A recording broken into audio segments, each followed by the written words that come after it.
रहा हूँ, आप देखिए पहले कैसे कैसे हैंडल करता हूँ, ठीक है। पहला क्वेश्चन क्या है, example 1, a 60 volt 10 watt bulb is operated at 100 volt 60 hertz AC. Find the inductance required to be connected in series with the bulb. अब मैं आपसे पूछता हूँ, बल्ब मतलब क्या हो गया बताइए, what is the meaning of bulb? Bulb का मतलब हो गया रेजिस्टर, बिल्कुल सही बात है। और इंडक्टर्स चोक कोयल डालेंगे साथ में। अब ये बताइए, बल्ब को ऑपरेट करना है 100 वोल्ट पे, किस पे ऑपरेट करना है? 100 वोल्ट। बिल्कुल सही जवाब, बल्ब को 100 वोल्ट पे ऑपरेट करना है ना? Yes sir. ठीक है बेटा, लेकिन बल्ब वोल्टेज कितना लेगा? 60 वोल्ट। तो बाकी वोल्टेज कौन लेगा? चोक कोयल इंडक्टेंस 40 लेगा। वोल्ट। तो हम ऐसा करते हैं, हम यहाँ पे एक डायग्राम बनाते हैं। तो ये हमने बना दिया अपना चोक कोयल, है ना? Yes sir. अब तो नींद नहीं लगेगी ना, अब तो सवाल करा रहा हूँ, यस। ठीक है ना? अब देखिए, नहीं तो फिर सवाल नहीं कर पाइएगा।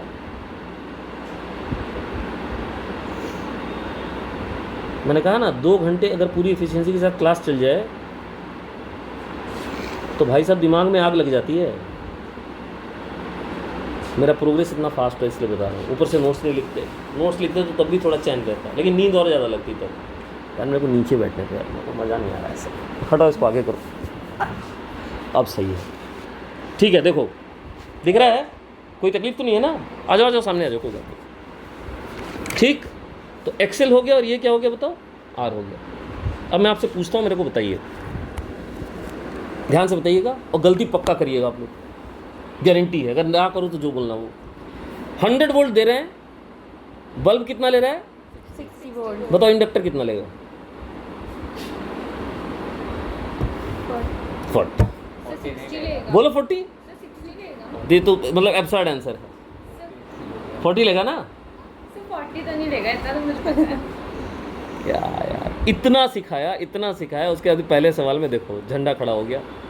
चलो ई का फॉर्मूला बताओ, इसी में क्या होता है? ई VL VC VR का रिलेशन बताओ। VL माइनस VC का होल स्क्वायर, बोला था ना डायरेक्ट मत करना, डायरेक्ट मत करना, डायरेक्ट मत करना, कितना बार बोला था ना? अभी यहाँ पे VC तो है ही नहीं, तो कितना हो गया बताओ? VL square plus VR square. पहले मुझे इसका सवाल कराना पड़ेगा, फिर आप करिएगा। अभी क्वेश्चन नहीं बनेंगे आपसे, ठीक है? प्रॉब्लम थोड़ा डिस्कस करना पड़ेगा, दिखाना पड़ेगा क्वेश्चन कैसे किया जाता है।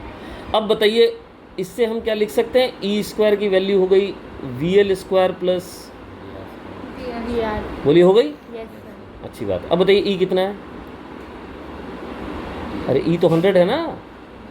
VL आप नहीं जानते ना? VR कितना जानते हैं आप? 60 स्क्वायर मैंने 60 का स्क्वायर कितना होता है मैडम? लो भाई साहब, ये पूछ के तो कोई फ़ायदा नहीं है, क्योंकि अरिथमेटिक पास है ही नहीं लोग आजकल। VL की वैल्यू हो गई 80 वोल्ट। अरे भैया 60, 80 और 100 पाइथागोरियन ट्रिपलेट है, ठीक है? VL आ गया? अरे VL आ गया ना? अब आपको इंडक्टेंस निकालना है। तो इंडक्टेंस के लिए सबसे पहले आपको निकालना होगा उसकी एक्सेल निकल जाएगी तो काम हो जाएगा हमारा। अब एक बात बताओ, ये जो बल्ब आपने लाल लाल बनाया है, इस बल्ब का पावर कितना है? पावर दिया है ना बल्ब का? पढ़ो कितना दिया हुआ? 10 वॉट। 10 वॉट। 10 वॉट दिया है। Yes sir. तो बताओ इसमें करंट कितना जा रहा होगा बल्ब में? What is the current through the bulb? Come on tell me. हाँ बताओ बताओ। पावर दे दिया मैंने, वोल्टेज दे दिया, तुम लोग से करंट नहीं निकल रहा। बोलो हे भगवान, ले चलो 0.6 V/P कर देंगे। अरे P V और I का रिलेशन तो बता दो यार। P = VI होता है। Yes sir. क्या बड़े वाले नालायक बैठे हुए हैं सबके सब यार। सही है, मतलब P/V करेंगे ना तो कितना आएगा बताओ? 1/6 आएगा। अब ये बताओ, यही करंट इंडक्टर में भी जाएगा, कुछ और जाएगा? यही जाएगा। तो ये IL हो गया कि नहीं हो गया? Yes sir. अरे हुआ कि नहीं हुआ? Yes sir. चलो अब बताओ, IL की वैल्यू मिल गई तुमको 1/6 है, और VL की वैल्यू तुमको मिल गई कितनी? अभी निकाली थी नीचे में 80। चलो बताओ एक्सेल कितना आएगा? एक्सेल कैसे निकालेंगे?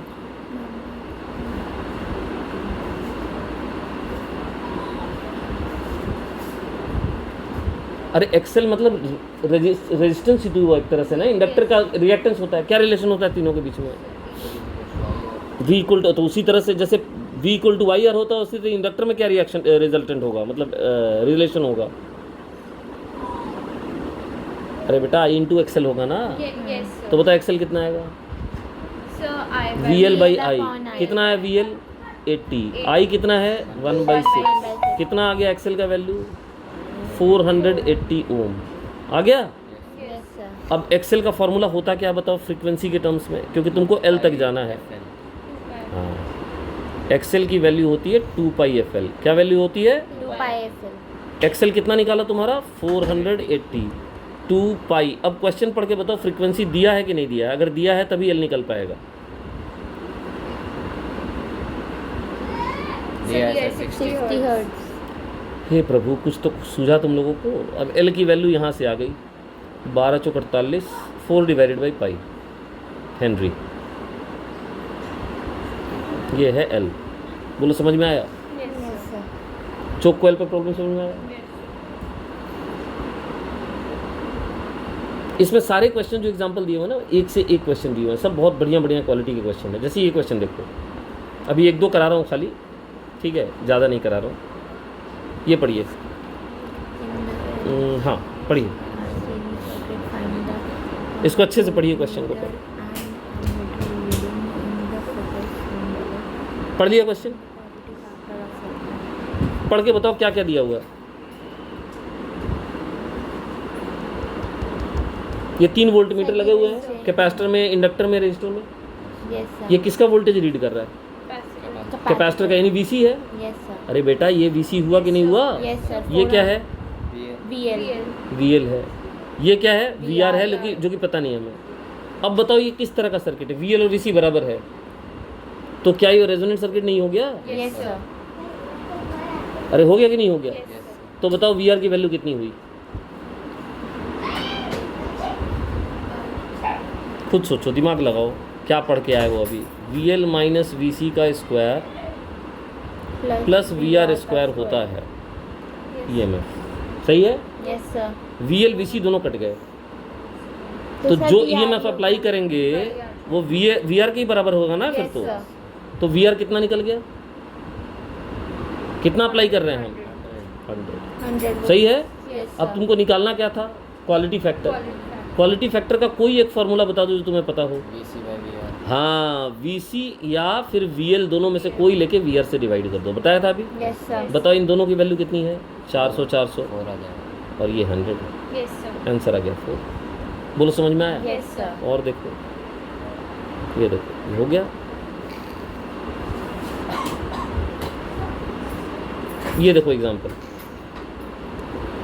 पढ़ो। An alternating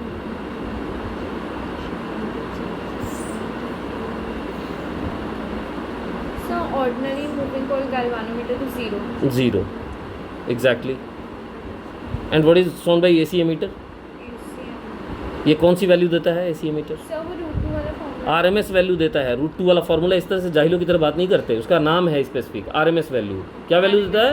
RMS value. और आरएमएस वैल्यू क्या होता है? Peak value divided by √2। Value. Peak value कितना है यहाँ पे? 6/4। तब ये वाला वो वाला, व्हाट इज ये वाला वो वाला, उसको पूरा बताना है। ये 6 कैसे दे रहा है? अच्छा, ये नोट का वैल्यू है, ठीक है, आ गया। और कुछ तो नहीं पूछ रहा है ना इसमें? ये वाला क्वेश्चन मैंने गोची इसलिए मार दी क्योंकि क्वेश्चन लंबा है थोड़ा सा, लेकिन चलो अब पढ़ा देते हैं। पढ़ो जरा। मल्टीपल टाइम्स आईटी मेडिकल दोनों जगह आया हुआ क्वेश्चन है। मल्टीपल टाइम्स मतलब कम से कम 10 बार। जेई मेन मेडिकल मिला के देखेंगे तो। पढ़ो।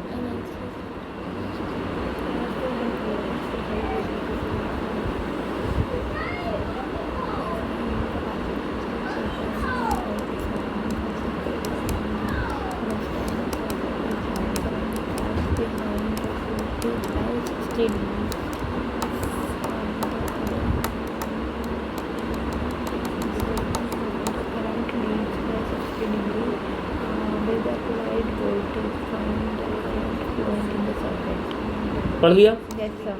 अब एक बात बताओ, एलसीआर सर्किट है, Yes, sir। वोल्टेज दिया, रेजिस्टेंस दिया 100, ये वॉट गलत छपा हुआ है, 100 ओम है यहाँ पे, ठीक। हाँ जी. Yes, सप्लाई वोल्टेज दिया हुआ 200 वोल्ट का, Yes, sir. यानी कि ये तुम्हारा ईएमएफ हो गया, है ना, Yes, sir. ओमेगा हो गया, ठीक। yes, sir। कैपेसिटेंस को बाहर निकाल लिया हमने, मतलब आरएल सी में से सी गया तो आरएल बच गया, Yes, sir। तो करंट लैग करता है 60 डिग्री, मतलब 5 दे दिया। Yes. बताओ इस केस में tan phi को क्या लिखते हैं फर्स्ट केस में?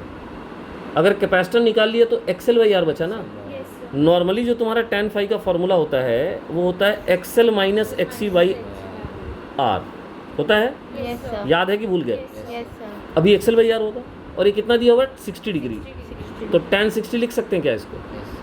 इससे एक्सएल मिल जाएगा, tan 60 रूट 3 होता है, Yes, sir. होता है ना, Yes, sir.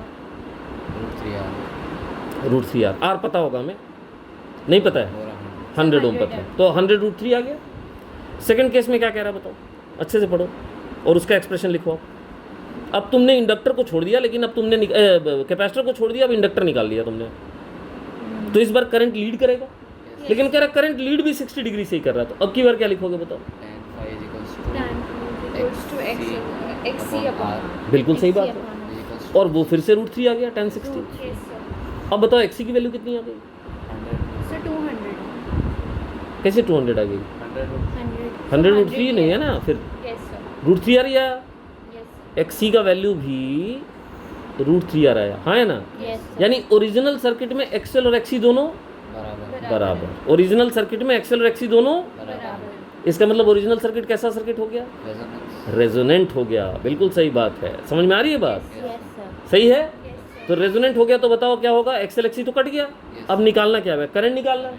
अब करंट होता क्या बताओ? करंट होता है जनरली, देखो दोनों बराबर आ गए, Yes, sir. ओरिजिनल सर्किट जो है वो रेजोनेंट हो गया, लिख रहा होगा यहाँ पे, ये देखो है ना। इम्पीडेंस इतना होता है, दोनों को बराबर पुट कर दिया, खत्म हो गया, तो नेट इम्पीडेंस तो 100 ही रहना फिर रेजिस्टेंस के बराबर, Yes, sir.